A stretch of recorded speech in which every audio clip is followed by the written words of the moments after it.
warahmatullahi wabarakatuh. Waalaikumsalam warahmatullahi wabarakatuh. Gimana kabarnya anak-anak hari ini? Sehat? Oke, sebelum memulai pembelajaran, mari kita membaca basmalah bersama-sama.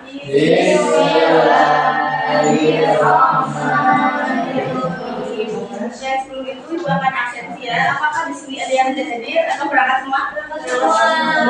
Alhamdulillah. Oke, hari ini kita akan belajar mengenai apa yang bisa dibaca.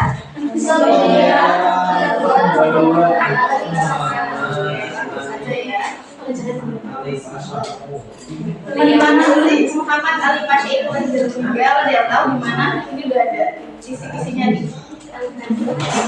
Dulu di mana deh kisinya? Udah tahu di mana? Mesir. Akhirnya ada di akhirnya ada di Awala Albania atau Yunani. Nah, Awal Albania ini ada di benua Eropa ya. Di sini adalah benua Eropa. Nah, yaitu pada bulan Januari tahun 1965. Nah, di awal Albania ini beliau itu bekerja sebagai pemungut pajak. Nah, kalau meninggalnya berada di mana ini? Ya, di Bentau Mesir. Kok bisa sih Bu dari Eropa ke Timur Tengah? Jadi ceritanya begini. Jadi pada tahun 1799 Muhammad Ali Pasha ini dikirim untuk mengusir invasi Napoleon Bonaparte dari daerah Mesir. Nah, ketika beliau itu pada tahun 1805 Masehi diberi gelar Pasha, yaitu diangkat sebagai warga negara Mesir yang bergelar Pasha. Nah, di negara Mesir inilah beliau itu melakukan pembaruan atau tajdid. Nah, di Mesir ini juga beliau itu meninggal dunia pada tahun 1849 Masehi.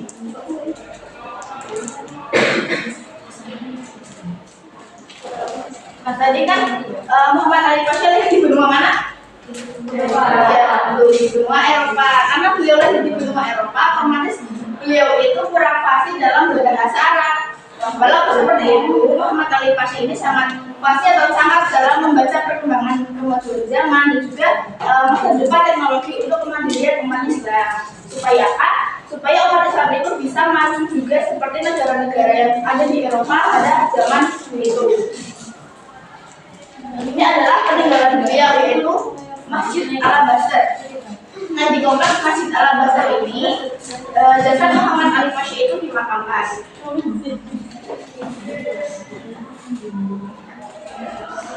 Oke, selanjutnya ada tiga bidang pembaruan Muhammad Ali Pasha. Kita mau nonton apa nggak usah?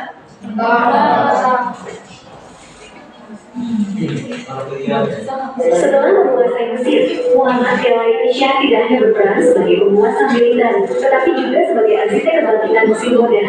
Ia melakukan reformasi besar di bidang pertanian, militer, dan pendidikan.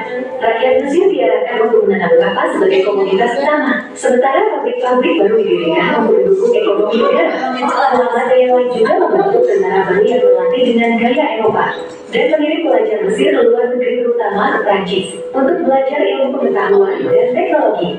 Di bawah kepemimpinannya, Mesir berubah menjadi kekuatan regional yang kuat dan mandiri dari kekuasaan Ottoman. Namun, ambisinya yang besar juga menimbulkan ketegangan dengan Istanbul. Muhammad Ali Mesir menjadi kerajaannya berdiri sendiri, dan inilah awal dari konflik panjang antara Mesir dan Kekaisaran Ottoman. Oke, itu telah kita nonton ada tiga bidang pembaruan yang dilakukan oleh Muhammad Ali Pasha. Coba sebutkan tiga bidang apa aja. Ini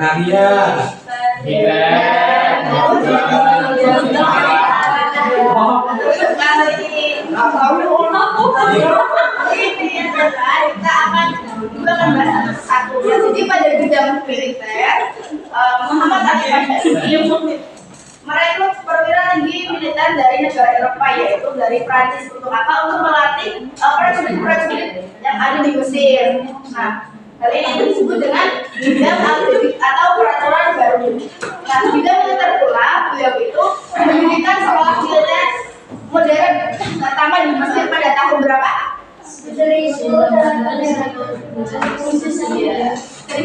416 Masehi, dan juga beliau itu mengimpor atau mendatangkan persenjataan canggih dari Eropa untuk digunakan prajurit Mesir.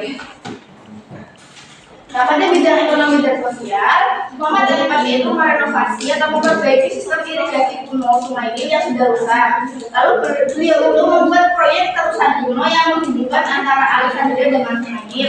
Dan yang terakhir, beliau itu juga mengimpor atau mendatangkan benih sampah unggulan terbaik dari negara tetangga, yaitu dari negara India dan Sudan, untuk memajukan perekonomian masyarakat. Dan terakhir ada di bidang pendidikan. Nah, pada bidang pendidikan, Muhammad Ali Pasha ini mengirim beberapa pelajar untuk belajar ke benua Eropa seperti ke Italia, Prancis, Inggris, dan lain sebagainya. Nah, salah satu pelajar yang beliau kirim itu juga menjadi tokoh pembaruan, itu adalah Rifa'ah At-Tahtawi. Nah, setelah Rifa'ah At-Tahtawi ini pulang dari Eropa ke Mesir, Rifa'ah At-Tahtawi memimpin penerjemahan masal buku Sayyibarat. Supaya apa? Supaya rakyat Mesir itu juga bisa mempelajari apa yang beliau pelajari di negara Eropa. Karena itu, Muhammad Ali Pasha juga menerbitkan majalah surat kabar bahasa Arab pertama dengan nama Al-Waqafi Al-Misriyan pada tahun 1828 Masehi. Selanjutnya kita akan main game. Di sini ada 7 soal, itu akan bagi 3 kelompok aja. Kelompok 1, kelompok 2, kelompok 3. Nah, nanti masing-masing kelompok akan dapat 2 soal. Silakan pilih bebas. Nah, otomatis kan tersisa 1 soal ya. Nah, apabila ada kelompok yang soalnya sama, itu bisa ya, nanti dapat jajan lagi. Silakan perwakilan kelompok 1, 2, 3. Perwakilan silakan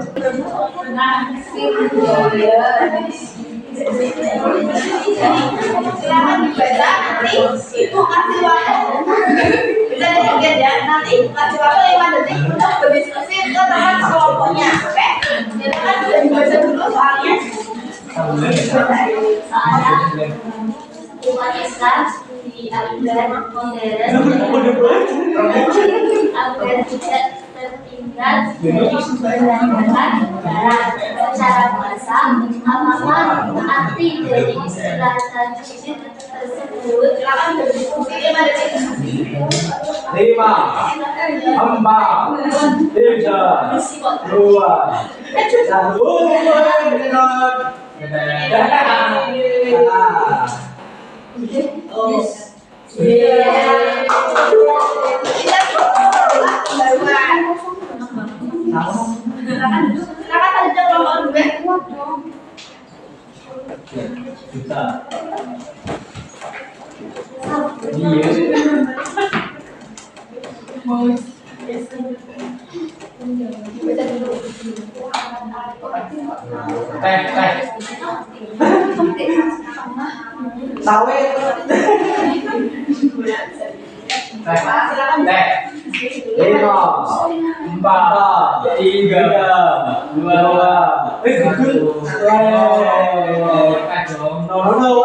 Indonesia banget.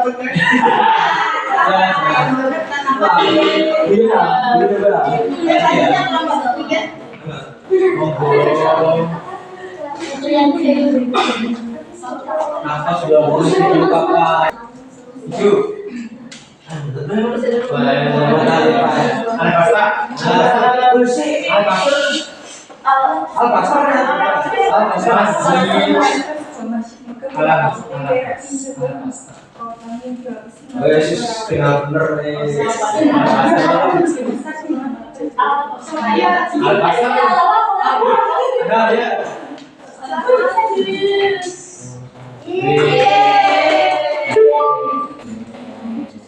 Karena waktunya terbatas, sekarang rebutan ya.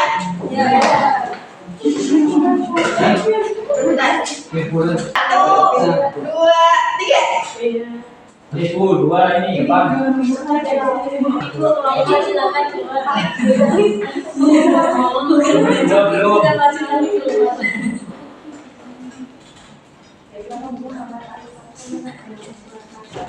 Apa sih Busro? Bisa tanya dulu kan kalau banyak. Al-Qoni.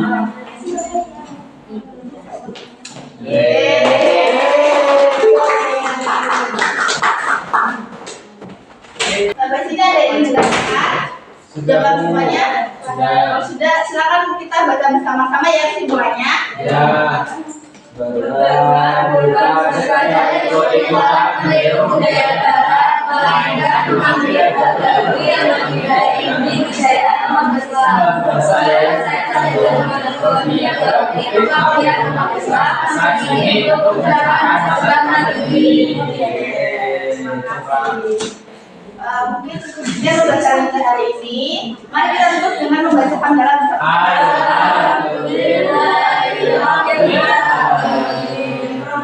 Mohon maaf. Wassalamualaikum warahmatullahi wabarakatuh. Waalaikumsalam.